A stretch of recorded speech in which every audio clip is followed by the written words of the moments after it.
Guys, welcome to another vlog. आज हम जा रहे हैं एक हकीम साहिबा से मिलने और उनसे पूछेंगे कि शादी से पहले लड़कियों को क्या क्या करना चाहिए।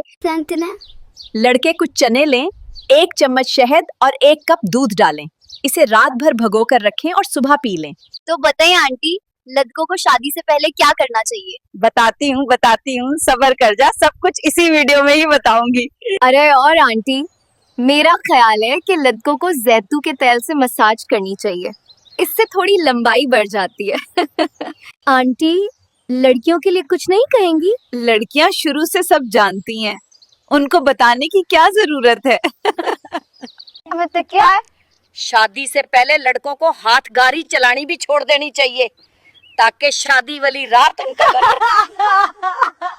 और आंटी, लड़कियों को शादी से पहले क्या करना चाहिए?